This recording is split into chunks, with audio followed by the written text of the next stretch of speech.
Hello, everyone. Kevin here with the Parts and Service Desk. Thanks for tuning in. So today is going to be something a little bit different. I have been following, like most of you, one of our favorite Facebook pages, Service Advisor Max. Been following it for a good long time. Not as long as some of you, longer than some of you, what have you. But I tell you, it is a great outlet for all of us in the service field, whether you're at a dealership or an independent shop. Definitely really glad that someone finally created a Facebook group for folks like us to really vent and share our thoughts. So how today's episode is going to be different is I wanted to be able to share more some of those comments. So I've decided to just pick a few random comments. I'll go ahead and leave the names out, but just to kind of give you a viewpoint, some thoughts, or maybe say a few extra things that you might have been thinking, but didn't want to say anything because you're afraid of any repercussions. No problem. I'm here for you, here to help out. So without further ado, let me start off with the first one here.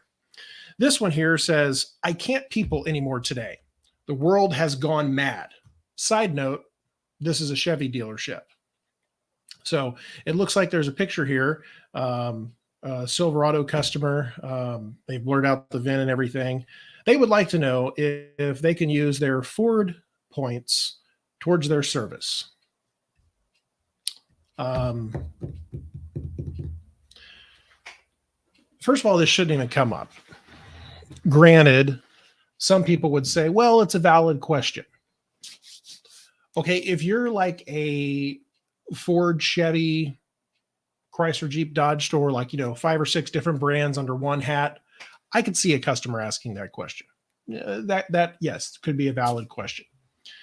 If you're a standalone Chevy store and there's not another dealership around you, if you're a Chevy store with a Honda and a Toyota, no Ford store around you, why in the hell would someone think to ask that question? It's not double coupon at the local grocery store and you're going to bring every coupon in.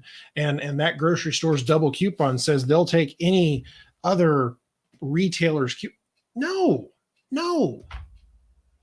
Granted, a couple different ways to handle it. You can very politely, as I always used to be referred to as the most politest, condescending person there is. No. You're a Chevy store. If they own a Ford vehicle, great for them. I'm a Ford guy myself, but like all makes and models, no, don't. What is with people, right? Like, where does this come from? We can be positive in every way, shape, or form, but you just got to wonder, like, what's going on with people's mindset. Now, this one I saw, I really, really liked. And again, these are no in particular order. They just appear as I'm scrolling through here. Today, a customer shit on the showroom floor in front of our coffee bar. And he had the nerve to complain about his wait time on the way out. Well, you know what? That could be the fault at your dealership, that your coffee is just that damn good, because we all know coffee is like a laxative. I have 2 cups in the morning and an hour into my, day, I got to go, like the old commercial, got to go right now. Hey, coffee will do that to you. What in the hell is with these customers? What, like, seriously? Like, people have no couth anymore. There is no, like, self-worth. And I've heard all kinds of different things. People saying that, after the pandemic, anymore. I'm so tired of hearing about the pandemic. Everybody's using it as an excuse for everything. No, it's not an excuse. Don't say that anymore. What rock have these people crawled out from? Like, oh my God, seriously. It blows my mind that this happens. Now, I can validate what this person's saying. Now, I can't say specifically I saw this happen at their dealership because I'm pretty sure they're in a different state. But at my old dealership in Utah, before we moved to our new building, there was a time where the women's stalls were full and a woman went into the men's restroom. A woman went into the men's restroom and shat in a urinal. Like, seriously? I guess anything can happen, And unfortunately, in the service drive, all of us were super busy. We were very fortunate to have a former crew member that worked for like Serve Pro or whatever they're called. And to them, it was nothing. They didn't care. They just went in, took care of it. So kudos to them. But yeah, how does this shit even happen? Like, unbelievable, just truly unbelievable. So I feel your pain on that one. Definitely can empathize with you on that. The ever common, how do you keep your techs happy question? One of the things I could say about keeping techs happy, if they want to work, like they actually truly have a work ethic, the easiest way I've seen that you can make them happy, and granted, you can't do this if you're talking to an extended warranty. That's a whole other conversation. Don't abuse this, but if your dealership allows for it, which usually they don't ever turn away money, if you've got jobs that are like 1.8 hours or 2.2 hours, round up to that next half hour. If it's 1.8, round up to 2. If it's 2.2, round up to 2.5. That is, I guess I'll loosely say, kind of deemed as acceptable in our industry, almost expected. You're not really price gouging at that point. You're still kind of going by the book. But I mean, if you want to get technical, the techs get paid on labor. Techs usually, in a lot of cases, don't get paid on parts. If they do, kudos to your dealership for paying a tech on parts. But most often, it is they get paid on labor or hours turned, most commonly flat rate. There's very, very few dealers out there that are union. And if you are a union dealership, you probably will agree with me that all those techs are complacent. They do their time and that's it. I've never seen a union tech turn time like a flat rate tech. And again, that's just my experience, but give them that a little extra. If you've got a tech that wants to work, usually they have the capacity that they can work on more than one car. So if they're in the middle of doing like a water pump job or some, I wouldn't say an in-depth job where they have to focus on that one specific car, but give them something easy. Like, hey, so-and-so, I know you're in the middle of this water pump job and they're going to step away for 5 minutes to go to the bathroom or 10 minutes to go over to the parts counter. I say 10 minutes because they go for 2 minutes and then it's an 8-minute conversation as they smack their head against the table trying to get a parts guy to help them. But take a key program around to them. Give them a little something extra where all they got to do is type a few keystrokes, wait 10 minutes, and then let the computer do the work. Something they don't have to babysit. That way they can literally virtually do 2 jobs at once. So just a little tidbit there. I could probably suggest to help make them happy. Here's a good one. I think we've all had something this here. I can't be the only one who gets frustrated when your customer wants to stand at your desk to talk to you the whole time their car is in the shop. One, I've got work I need to get done, and the customer talking to them the whole time distracts them. To branch off of that, the distracting part, really, if you can tone out their actual conversation and give them a lot of, yeah, I hear you. And don't even listen to them, just nod whenever they pause or whatever, throw out vague, candid responses or what have you. They're going to sense that you're busy doing something. If you're in the middle of something, you have to grab something off the printer. Hey, excuse me 1 second. I got to go grab this off the printer. Let them see that you're busy. If they can't get that clue, next time you go to the printer, be like, boss, get this guy away. Get someone to help you. If you're a girl, a lot of times it kind of stinks for you because you're kind of like the highlight on the service drive. Every guy wants to talk to the girl. Usually when we guys get it, it's usually because, we're supposed to be all knowing, and everybody wants to pick our brain, which, oh gosh. Now don't get me wrong. I'm a talker. Those of you that know me know I could bore you to death with a conversation, but when it's time to work, you got to get your shit done. So do what you can. I get you sometimes might not have a second to yourself, and the last thing you want to do is talk. But again, take those couple little tips there, and hopefully it'll work out for you. Oh, wow, this is funny. There's no real comments here, but someone posted a picture of some eyelashes that were taped to like the hazard button and all around the radio. Hey, when you're in a pinch and you might need to get looking good, you got to peel them and stick them. I mean, some of the girls know you got to go. You got to, be prepared. So, hey, interesting there. Been seeing a lot of, if you've worked for different brands, which one has the worst and entitled customers? All of them. I've had the unfortunate opportunity to work for Ford, Toyota, Nissan twice. Primarily, personally, like to stay with Ford. Worked for Chrysler.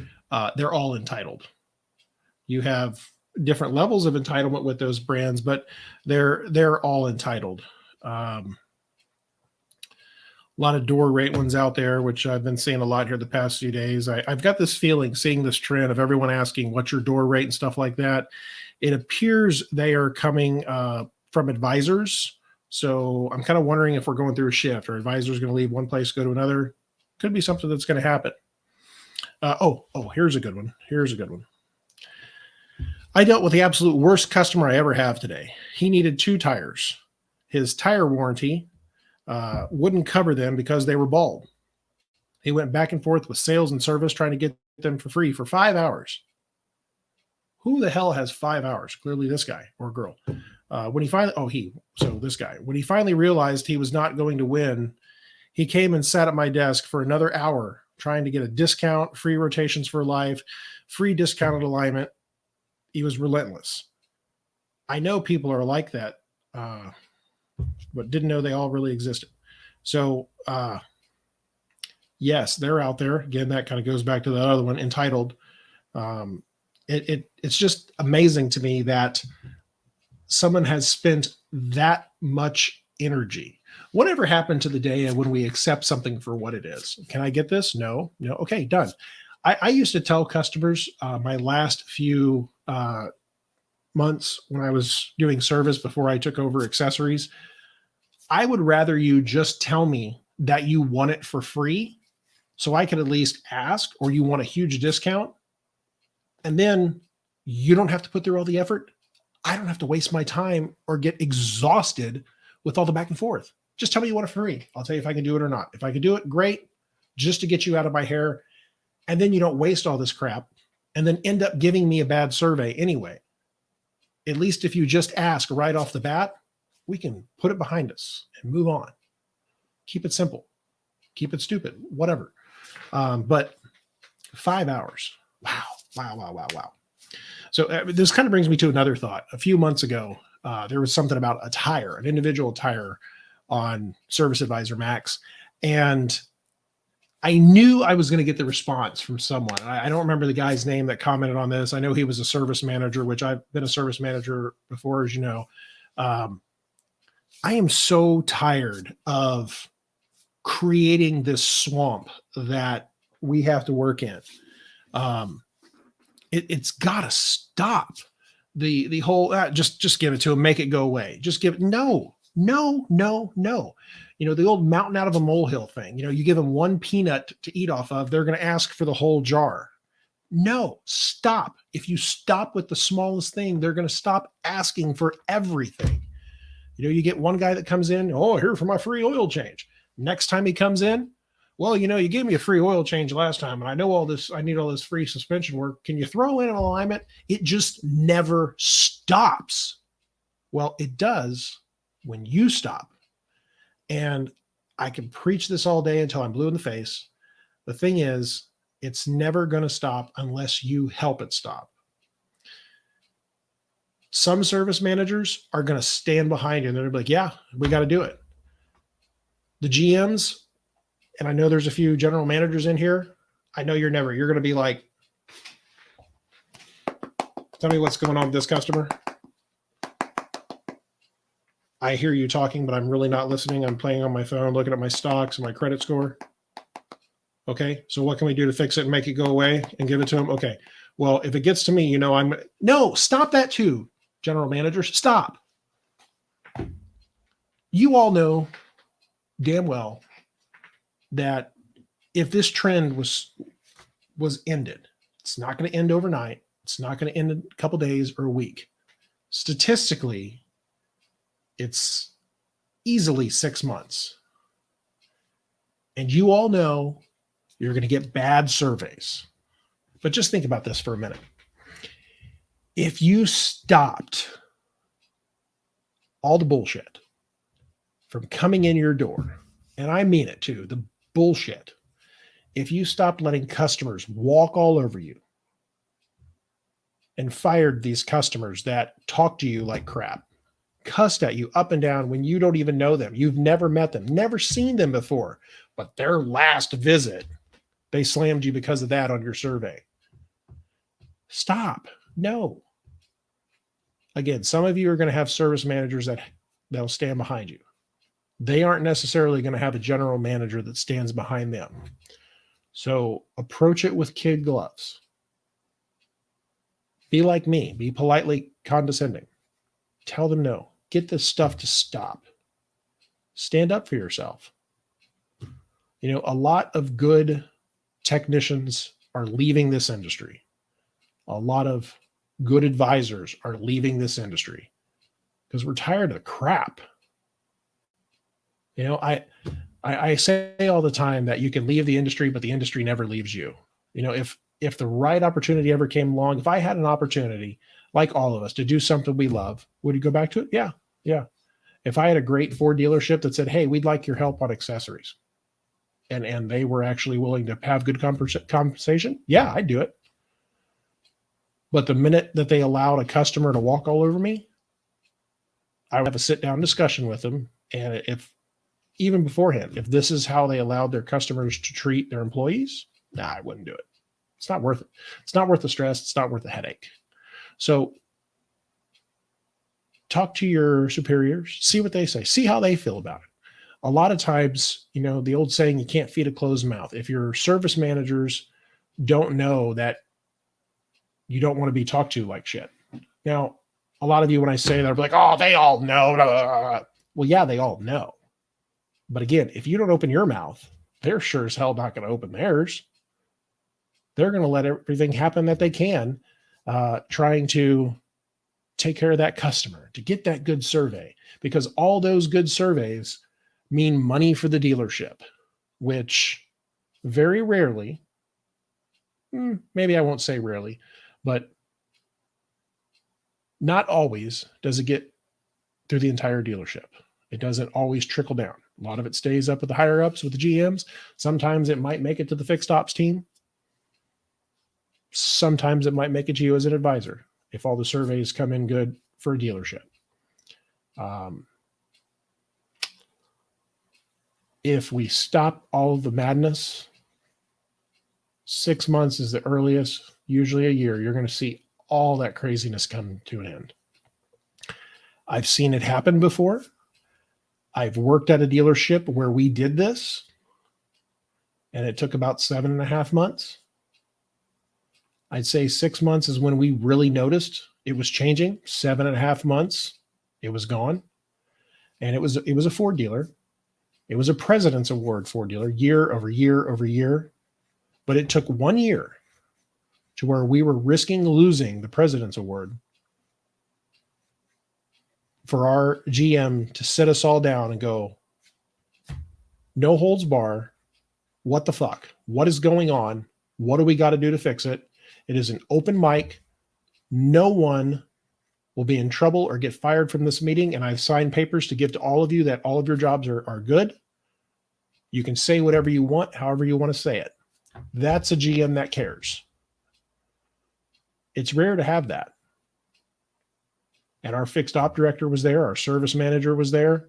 And believe you me, a couple of people that know me that have been on the show will tell you they were hesitant to hear what I was going to say. But we all said our piece.